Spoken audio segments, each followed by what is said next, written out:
We just watched the season finale of Amazon's The Boys, and what the Amazon's The Boys season 1, episode 8. You found me. Oh my God, the AfterBuzz After Show starts right now. You're tuned in to AfterBuzz TV, the ESPN of TV talk. Now, let the buzz begin. I don't know how you have the strength to do that because we literally just finished watching the show. I don't know how you have that in your repertoire right I'm now. on raw baby blowing up power. Oh Wow. I'm excited and sad at the same time. I don't know what to say. I know exactly what to say. I would like to say Amazon's The Boys season 1, episode 8. You found me. The AfterBuzz After Show is right here. We are the panel that knows the least, and we hope that you know the most. The illustrious panel all the way to the left is Stephen Lemieux. Oh my God. Yeah, if God even still exists. And of course, Ben Schnau. Wow, what a finale. Wow. And I am Tehran. I will be hosting this illustrious panel as we discuss all these things that happened in this episode 8, the series finale. We did convince Ryan in the booth there was an after credit scene for 5 seconds. For 5 seconds longer than we should have. Thank you, Ryan, for being you.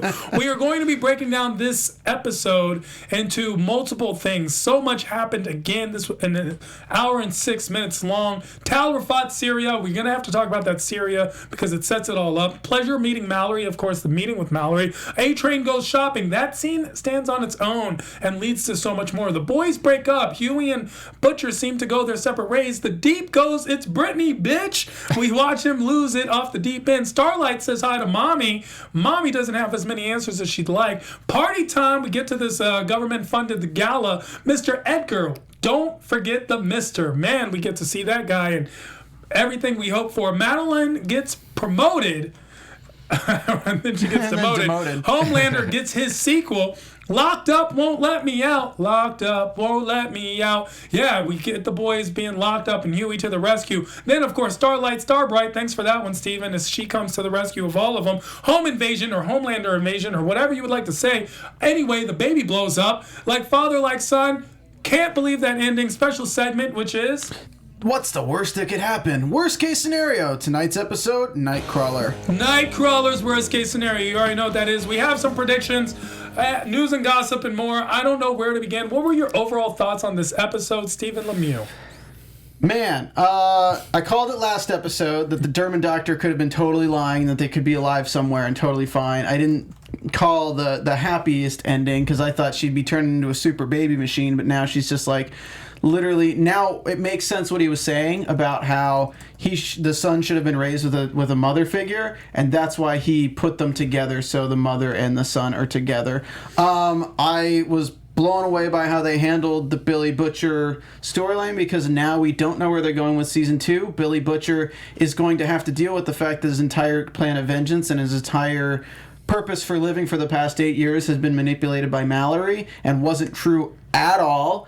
Plus, he doesn't know because Homelander is squeaky clean aside from what he knows about him. So he's going to believe that Homelander actually didn't do anything wrong and his hatred of him is misplaced. So we're going to have to get a new Billy Butcher who has to question his reality. Next season, we have to get Hughie on the run because A-Train's not going to let him go. Next season, we're going to have to get freaking Starlight dealing with the consequences of her actions, but now with Homelander understanding the significance or why they were acting, and we have Supers in the terrorist squad, he's going to need the boys to be more Team Vought because they can't have all their stuff released. And we're going to have...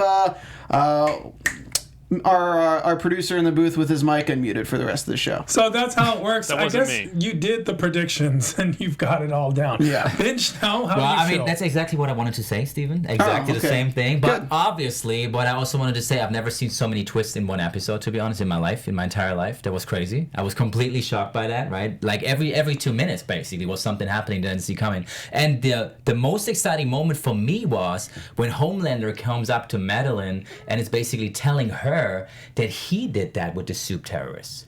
That was completely I was so sure, I believed completely that Madeline did all that. And when Homelander said it, I couldn't believe that, guys. How did you feel about that? I mean, I called it.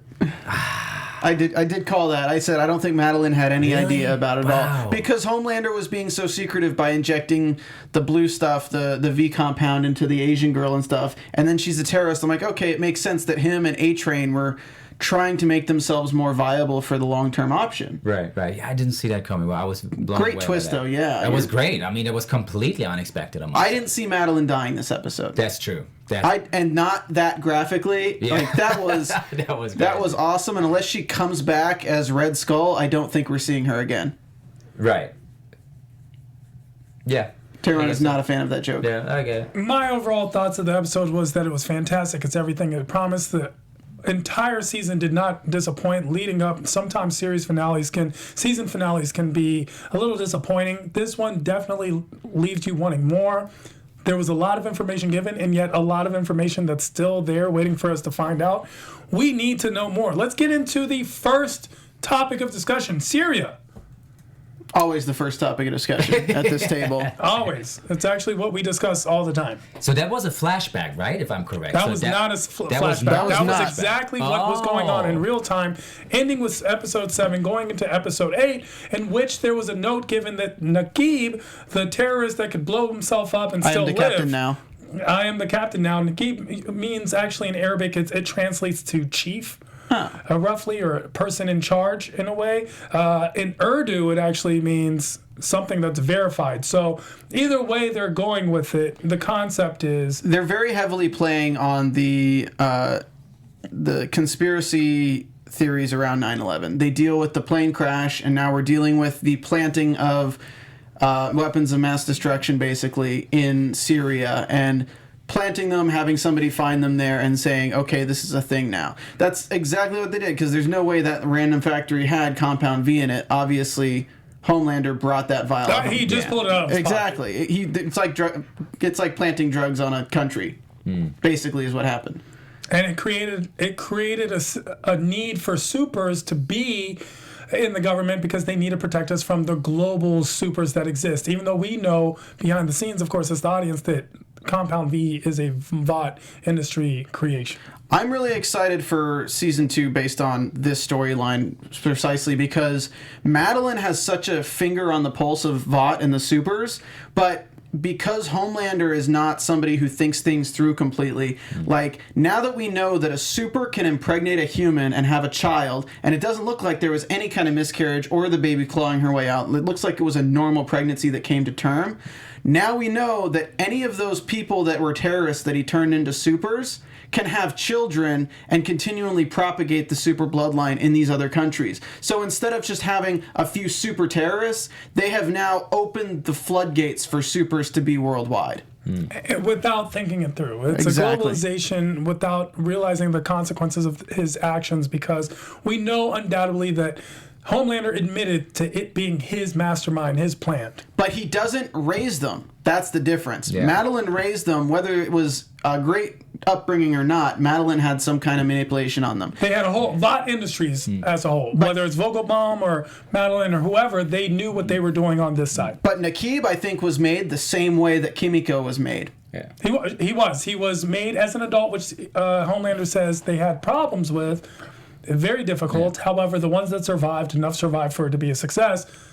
This is actually, not only is it about 9/11, it's actually about American foreign policy. Now, when I say that, historically in the world, America has interfered in affairs, and then the consequences of which were relegated to us 20 years, 30 years, 40 years later. Bin Laden being an example. Bin Laden's an example.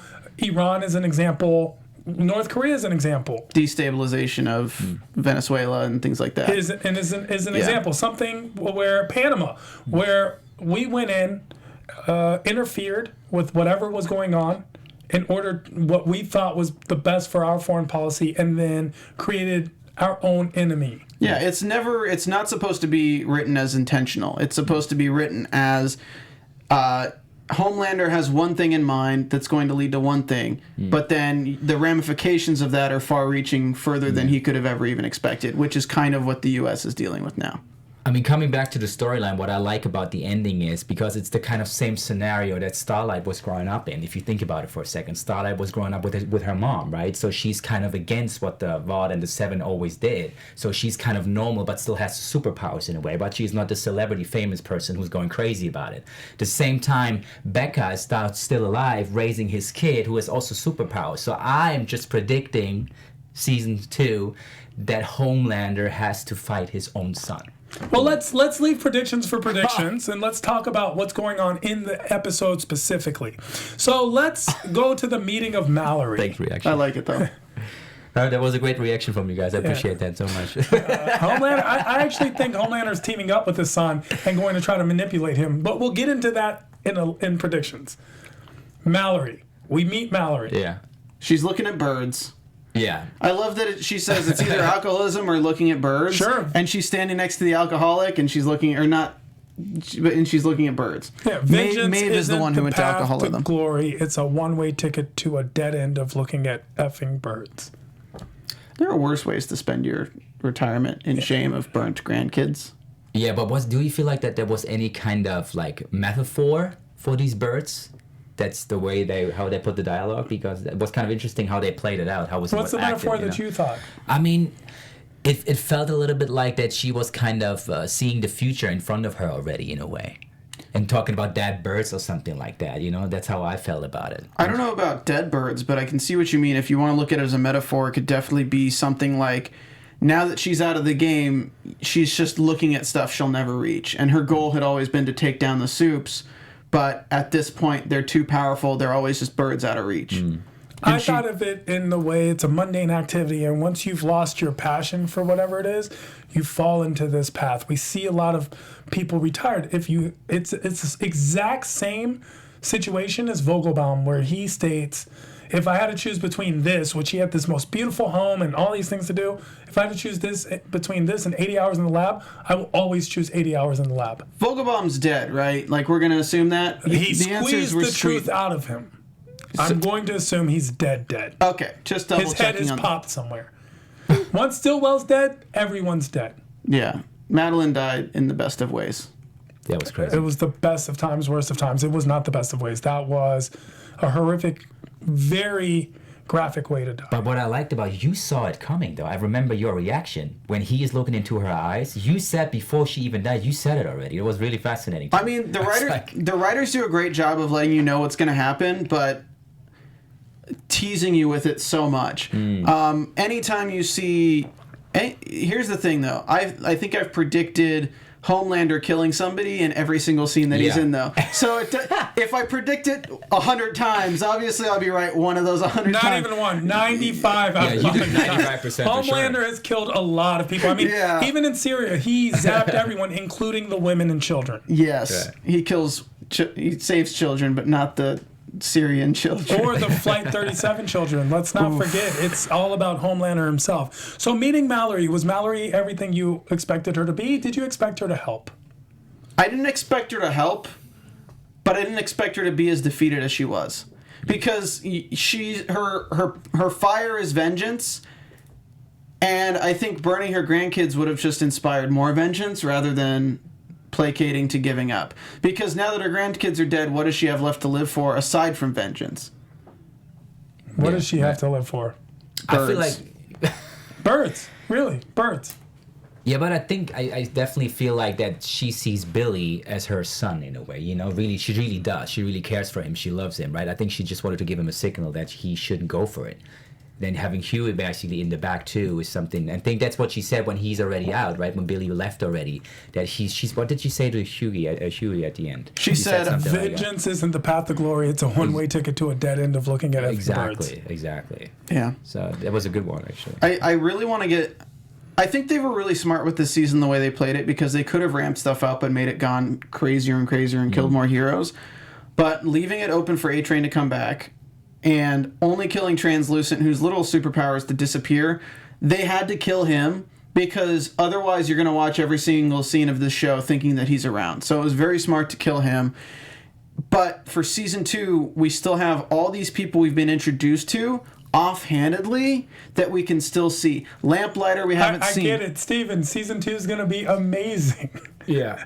We get it. About Black Noir, about what the guy, like, you know, you don't know anything about it. Let's discuss Season 1, Episode 8. I'm excited. I know you are. We will get our fix. Okay. Stephen predicts in 6 months. I say no way. I say at least a year. I'm saying April 28th. I hope so. I would love so. They I would wrap love up in that to be November a thing. 1st, so, you know. That would be Give it a amazing. couple of months after. So, Mallory being everything everyone expected her to be? Yeah. No, I thought she'd be more strong. More strong. No, I felt that way. But I really love this scene because it's a direct. It's like from master to sensei to next of kin, right? You have Mallory, who basically indoctrinated Billy Bush, and then you have standing behind Billy is Hughie, who he basically indoctrinated with the exact same tactics. I'd be interested to see if Hughie's going to end up bringing somebody else into the fold later on too. I thought it was an interesting dichotomy to see Butcher and Mallory, and then Homelander and Vogelbaum. It was a very similar thing. It's a parent figure conveying something to their child figure, whether they want it to be that way or not. True. And both of the parent figures being these retired sources. Very similar scene. A lot of people in the chat are wondering what we think's going on with Giancarlo Esposito's character, Edgar. Mr. Edgar. Mr. Edgar, because now that he was planning to retire at some point, now that his second is gone, will this be retaliation? Can he retaliate about Homelander, and what's his deal? Do you think they have a defect inserted into Homelander? Built in? You would think they'd have to, right? They have to control them somehow. But I think now that Homelander spread the V compound throughout the world, there's no way they can take out their own heroes because they need them. He's solidified the hero's necessity within society now. So if you're going to look at it from a race, in terms of Supes as a race and humans as a race, Homelander's plan has officially made Supes a necessity. Yeah, we're going to see definitely more soup terrorists from different countries joining anyway, right? That's what I'm assuming, because he said that A-Train was going all over the place doing that. So Najib, the first guy, the captain, the chief, was just one person we saw so far. Oh, we saw Kimiko too. Yeah, Kimiko right, was supposed to be, she's from the Liberation Front. Yeah, okay, I got you. I got you. Yeah. But we're on the topic of Mallory. Can we shift over to Susan real quick? Definitely talk about Susan. Because Susan just set them up for failure. Couldn't do anything, and as we learned, they're all burned, and she's like, you're basically wanted men now. It's a burn notice, and there's a show about that. That happens when you're a spy and you're burned. Exactly. It actually happens where the shift of regime, things change, and now you go from taking orders to losing everything. That's no longer an excuse. We've seen this historically in real life. So in this world, it works too. At least the families are still protected. Yeah. I was still a little surprised about her behavior when she's walking down the street talking to him over the phone, because the scene before, when she's in the office, she comes across so strong and she knows exactly what she's doing and what she's saying, and then out of a sudden she feels like completely hopeless and helpless in a way. Well, that's what happens. People need to understand that there is a bureaucracy that exists in the government, and that it's not a monarchy. There isn't one person that gets to make a decision. Once another decision's been made, it doesn't matter. I mean, we see this in law terms all the time. One DA makes a deal, the other DA comes and breaks it, someone loses on appeal. All these things happen all the time. Right. Just you go and fall based on the republic that's in power at the time, and Susan has lost it all too. She has no choice. Yeah. So Probably, she's unfortunate. Do you think she's going to be an ally, or do you think they're not going to trust her again? I think they have no choice but to trust her in some way, but she's definitely not gone from the picture, I don't think. No, A-Train goes shopping. What did you guys think about that scene? Yeah, there was definitely some racism in it, right? For the first second, but that's what I thought, right? It was very interesting how they framed it. I'm glad you noticed that. Yes, and there was a tad. Why, just because I'm white?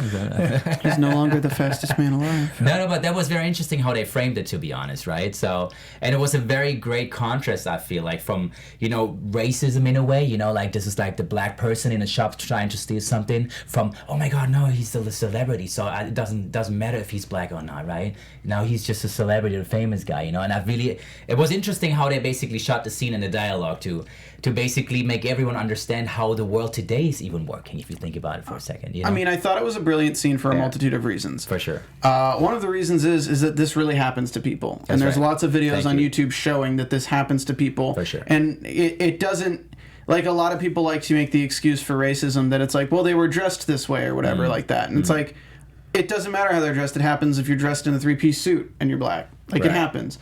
But what I thought was the use of this scene was to drive the point home further with A-Train that now that he's not the fastest man in the world and that his leg's broken, it pushes him further towards the B compound because now he's just another black guy. And to him, that's what he was experiencing, is he's just like another normal person. 100%. So there's this epithet that Jay-Z actually recently used in a story, the story of OJ, in a song, I'm not black, I'm OJ, because there was a time that OJ Simpson made that statement. He was the most famous athlete on the planet. He said, I'm not black, I'm OJ. Okay. And they were like, okay. And that's a scene that happened with A-Train. I'm not black, I'm A-Train. Okay, until he got found out, and then we see him lose his shit in the store. Yeah, he goes off, and then we also see him not take in well that the fastest man alive shoe, his competitor had a shoe that was already out, ready to go, a campaign ready to go. That's how quickly we move on. You're only as good as your last hit. You're only as good as your last home run. You're only as good as your last touchdown. We've seen this time and time again. I did like the cop's response. I'm A-Train. Yeah, and I'm Homelander.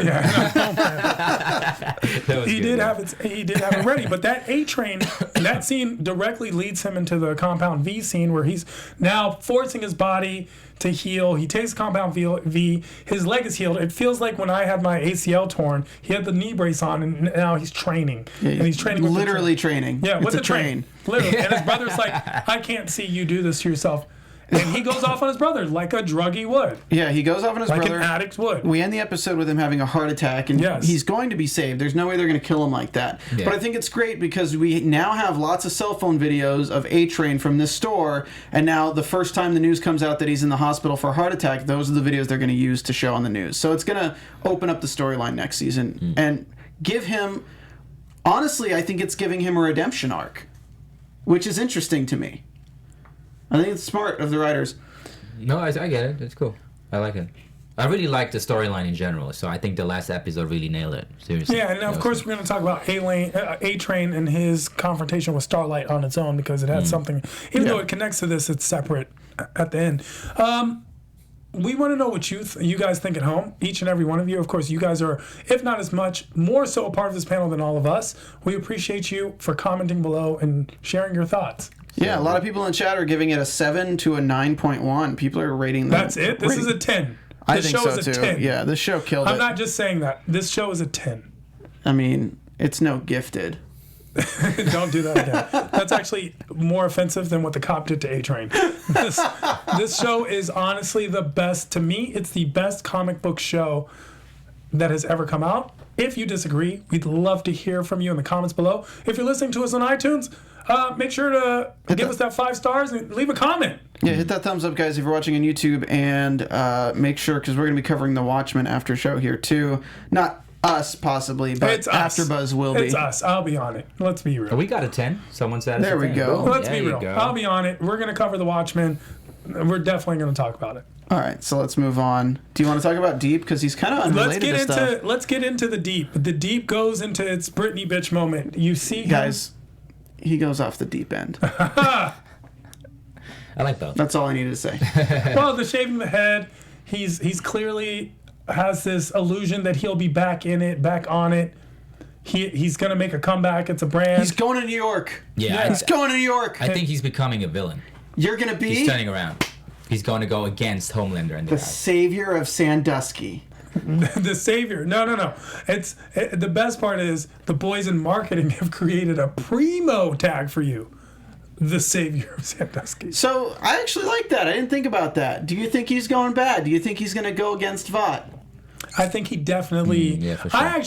a part of me thought he was going to be the one that throws off everybody by going into Vought and just going crazy. He was going to go postal. I know it's a little too soon, but I thought that's what was going to happen, that he was going to be that guy that goes into Vought and just goes crazy. Yeah. He loses it. Because from a storyline... Sorry to interrupt you. No, I think from a storyline perspective, what I felt in the last episode specifically is that they almost created like a separate storyline already for him because he wasn't really part of the main storyline, I felt. You know what I mean? And I feel like that's the kind of start of becoming something new inside of him, like the villain, the bad side of him. Well, we're going with DC comic book heroes, and they're making Aquaman turn into Black Manta, basically, which I think is really cool. And I think if he gets in touch with the terrorist organizations, then you're going to see some really cool storylines. See, I don't think it's going to be a terrorist organization of that nature. I think he's going to go into the terrorist organization that protects the environment. So we have those in the United States on a large scale, actually, people who, for example, blow up construction sites or anyone who's going in cutting deforestation and things like that.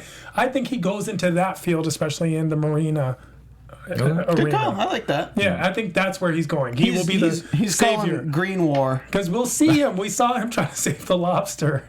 We saw him, of course, try to save the dolphin. That was a crazy. So that's what it is. The Deep is going deep. He's going to have a definite storyline in season 2. Starlight and her mom have that conversation. I'm so glad we predicted this, but yeah, like they had that conversation. Rough. Was it a rough conversation, or did it go better than you thought, worse than you thought? How'd it go? That's like some familial ties ending conversations right there.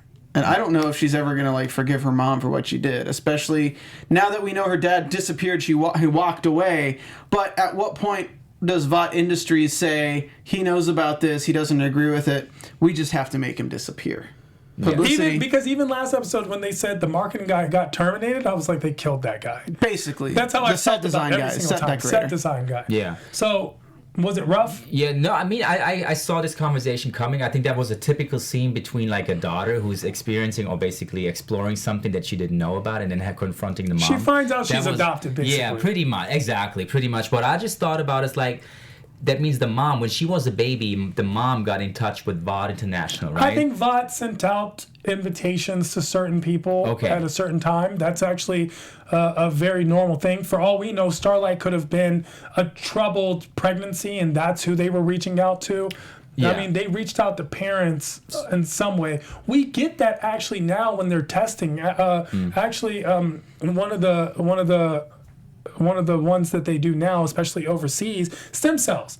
So we get a lot of that when it comes to stem cell research. We also subject ourselves when you go under, when you're at a teaching hospital, when you're under, sometimes the other students come in and run other tests on you that have nothing to do with your specific surgery. Right. In fact, one of the big problems that we're facing right now are students coming in and doing gynecological studies on women that have been anesthesia because they had a whatever this surgery. Is a little off topic, so let's get back in. Yeah, but that's a real thing. That's I get it. It's about going in and realizing. I understand. Let's realizing that people are volunteered and volunteer for a lot of different things. I mean, what I'm just asking myself is if she agreed to that, to giving her Compound V at some point, what did they promise her? Because she said something like, I want to give you like a better life. Having a superhero child wasn't enough. Look, let's be real. Would any of us be mad if our parents had decided to inject us to make us superheroes? Nope.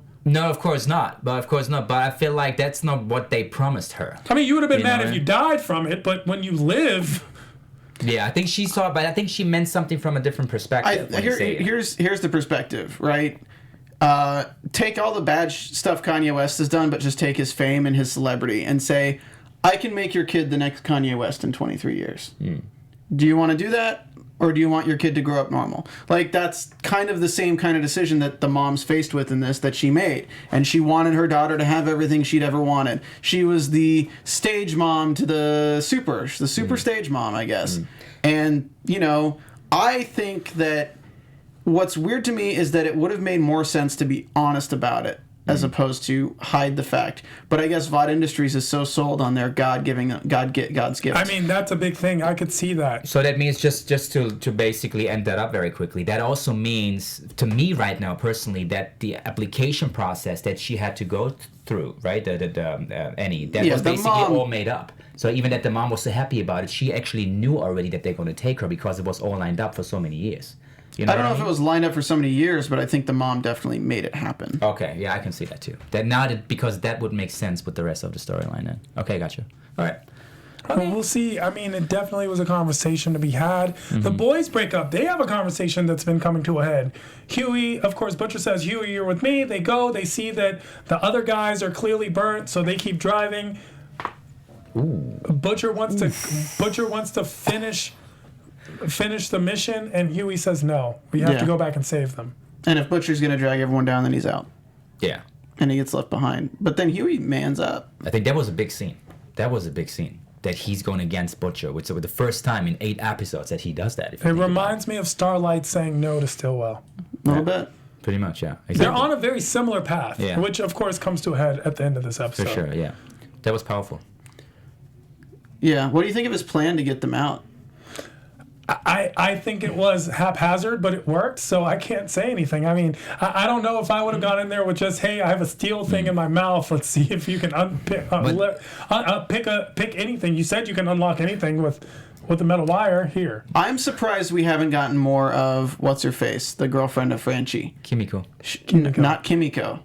Oh, you mean his original lady friend, Monchali. Oh, yeah. Yeah, she kind of just vanished. So I think we're going to see her next season, but like, interesting point. She hasn't been involved since he got burned. So that's interesting. I love that Hughie took out one of the guards, the gun, like on the first bullet, but then didn't get anyone. Sure, of course, that if anyone's ever fired a gun like that, it's going to have a lot of kickback. But fine, it was a great scene. It was fun.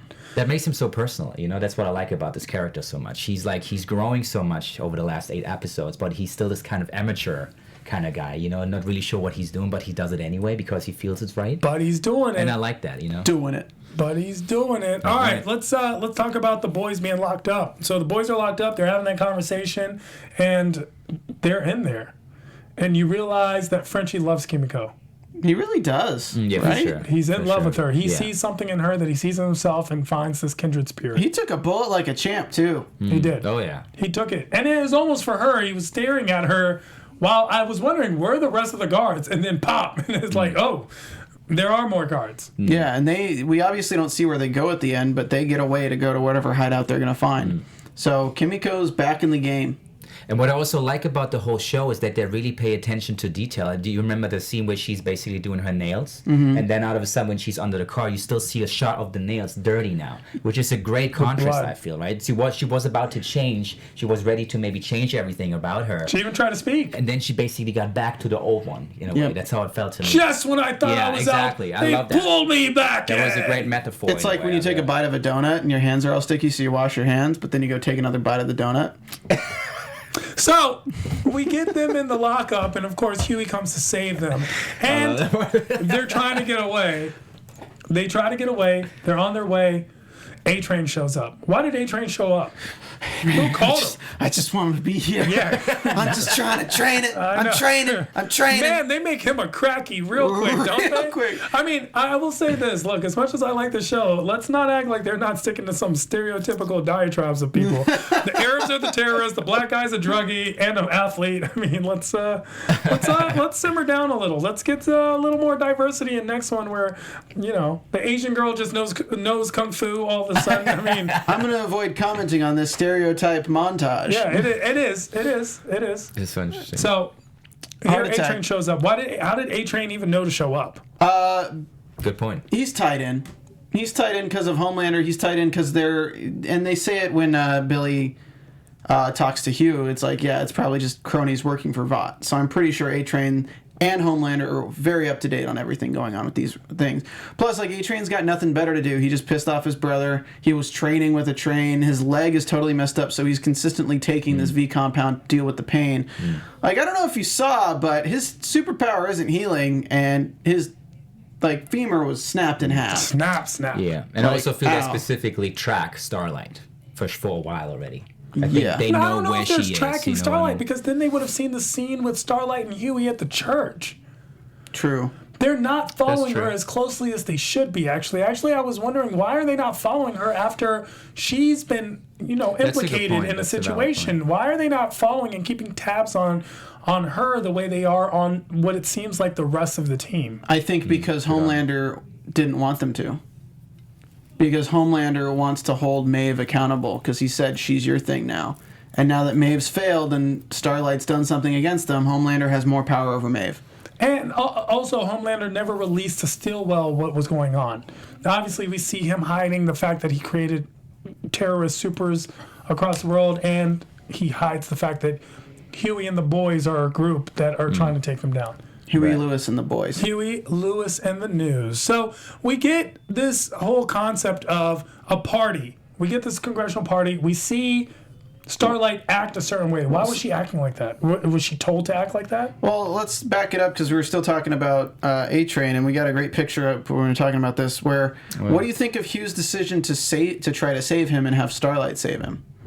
Do you think this is going to bite him in the ass, or do you think this will actually set up future storylines for the better? I mean, I think the way it helped him immediately is that Starlight recognizes how good Hughie is. True. If nothing else, she's like, he's the man that I thought he was. That's the bowling for her. Yeah, that's for sure. It was. That's Okay, how I felt too. so now the party, she's drunk because she's heartbroken. Oh, you thought it was drunk? Oh, she was drunk. Oh, really? Yeah, she was drunk. Oh, She was that's why heartbroken. she's throwing up. Oh, that's why she threw up. That's Yeah, true. and I think it's terrible, but like, That's true.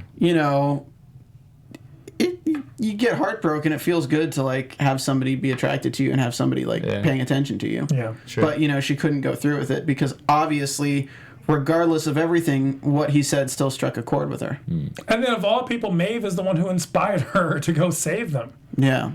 Love it. Yeah, she's still like a mystery to me, though. I don't know. I can't really completely understand her character. Maeve? Yeah, I'm not sure. What do you guys feel about her? She's kind of, I don't know. I don't really know what to think about her. Is Starlight in 20 years. So without a Starlight to be her reflection, this is what happens. She started out this eagle-eyed, wonderful, just like, oh, look at what's going on. And then she became... Yeah. She opened up and was actually serious about it. Yeah, she says that she kept giving away pieces of herself until there was nothing left. That happens to celebrities. Yep, I think it's a very accurate depiction. The show does such a great job with its comparisons to the real world. Oh, I love that. That what makes us strong. We see Mr. Edgar. Yeah. Yeah, surprisingly, if we're going to throw back to Breaking Bad, Madeline's death is very reminiscent of his.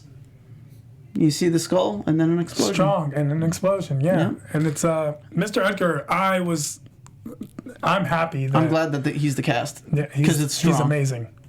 Great. I didn't picture him being Mr. Edgar, by the way. Yeah, I did not either.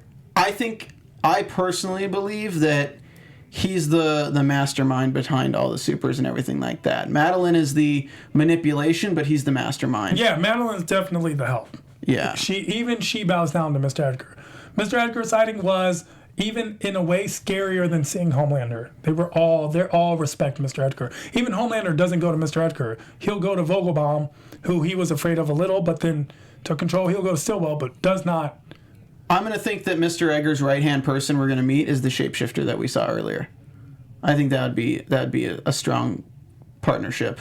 Because here's my pitch. Shapeshifter becomes Madeline. And takes over that role, and so we just don't miss a beat. Just like within the world of Vought, everyone thinks Madeline's alive still. Because Madeline is very important. Homelander explains his plot to Madeline, and she has to take a moment to be impressed. Why do you think she did that? Because she's probably super angry but can't show it. And she's scared. Again, she admits it in the end. I'm scared of you. And I think when he told her what he did, she was terrified and had to take a second to change her entire mindset to turn around and be on board. And be like, I have to manipulate you again. So that was the only reason you think why she still had sex with him at the end, to completely get him over. Yeah, Yeah. because he was pulling away. And they even shot it with the toy. Stephen, you were noticing the toy and brought that up. The toy that she was treating him like a toy again. That was a great shot. He was a child, Yeah, great shot. And she was afraid of having sex with him. I mean, his penis could kill her. Yeah. We've seen sex with supers go wrong. I'm serious. This is the Lois Lane and Superman having sex situation where everyone's like, oh, it's the same, but it's not. It's a dangerous situation. Well, Homelander's James Bond series in this universe is called If Cox Could Kill. All right, so Locked Up Won't Let Me Out, man. We're gonna get into. I love you guys. We're gonna get into like father, like son. Like So this is just the last scene of the episode, right? Yeah. Yes. What do you think is going through Homelander's mind? He's too immature to be a father, but he wants to so bad because he wants some semblance of family and humanity. And he wants someone who's like him that he can feel. That's there's this quote from Simpsons that was so profound that I saw. It's like, the reason we have kids is to program them to hate the things we hate. He wants someone to program on his own. Yeah, he wants to program them, but they don't want him near him because he's going to taint the son's perception of reality. He wants a sidekick for his sociopathic tendencies, and the son, they want the son to be the true Homelander they wish Homelander was. Yeah, I think the constellation is just crazy in a way, because he always wanted to have a family, right? As we found out, he was raised in a laboratory all his life, so now he has a kid and the mom's, the kid's mom and stuff like that. But then having Butcher on the ground watching all that, I mean, season 2, even the first episode after this one must be crazy already. I mean, how do you continue that? I mean, somebody in the chat pointed out that Butcher definitely killed the baby Teddy. Yeah, definitely. Like, but when? When he blew the bomb up. Oh, I see. So now Butcher's got to face reality that his wife's still alive with a son that's another man's baby that he thinks raped her. We don't know if he actually raped her at this point. I try to tell you, I thought it was a lot more consensual than people gave it credit for. And honestly, of all the things, Homelander dropped some truth bomb when he said it. He didn't say it. He taunted him with the truth. It wasn't taunting him with a lie. And Becca comes out and she's in shock to see Butcher. I think they're going to create a storyline for her too. I mean, and I'm not saying she was consented, like she was happy to do it. Maybe there was the benefit. Maybe it was like, I don't know, but there was something. It wasn't as rapey as we were led to believe. I think she did it to protect Butcher. It could be because there's no way that Homelander is going to let another man raise his son. It's all possible. I mean, definitely we had a baby. Definitely we saw Becca. Definitely a lot going on in season 2. We have so many things to talk about and think about and wait. And we're going to use this show because it is our Compound V. Let's get into worst case scenario. It's the worst case scenario where superpowers go bad. Here tonight we're talking about Nightcrawler. Also a Judas Priest song, but we're talking about the X-Men mutant who can poof and pop and fly into different things and be purple. What's the worst thing that could happen with Nightcrawler's powers? So he has to go do something in a high school, except he doesn't realize everyone in that high school is allergic to sulfur. And so as he's boofing and panfing out of everything, his sulfur is causing these allergic reactions and everyone in the high school dies. Great. What? Dig it. Explain it to me. Every time he teleports, he leaves a cloud of sulfur behind so you can bring the stench. But a lot of people are allergic to sulfur. I mean, sulfur is also not a good thing to breathe in. So he does that so much in a specific high school. Let's make it a middle school. You know what? Let's make it a preschool. And they all die. Wow. How do you guys come up with these stories? Because we're bad people. I was like, wow, am I too good? So what happens to Nightcrawler? Oh my god! Oh my goodness! What happens to him? So he's leaving that behind every time, right? So, oh my goodness. Let me think about it for a second. Go first. All right. Well, Nightcrawler can go into places he's been before, but he doesn't have to necessarily see them. He just has to visualize them. So he can visualize the place, but he can't visualize the people. So unfortunately, class field trips going through the White House. Nightcrawler decides, hey, I'm gonna just splay out and appear like this. His arms and legs and all of his body parts are now impaling children all around him, and he is now taken out an entire class. Well, sorry guys, I'm Nightcrawler. There can be no witnesses. And he kills an entire elementary school class of children before another one comes in, sees the bodies, and he's got to kill them too.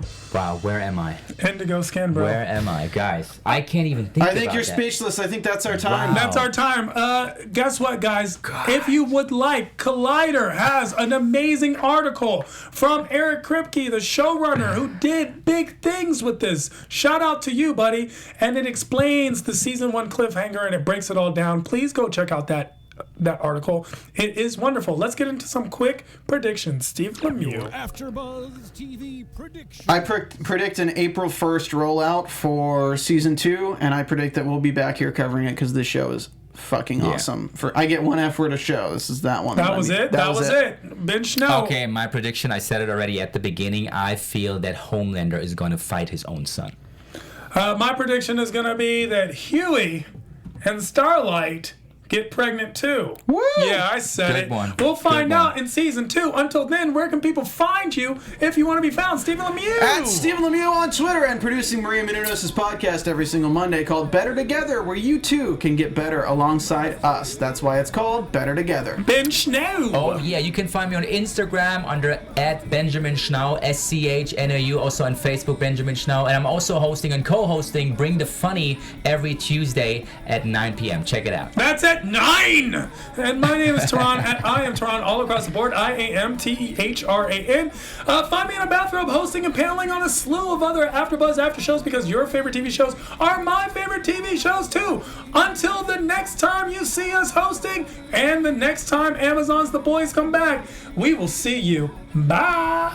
Our founder, Keven Undergaro, and me, Maria Menounos, would like to thank you for tuning in to AfterBuzz TV.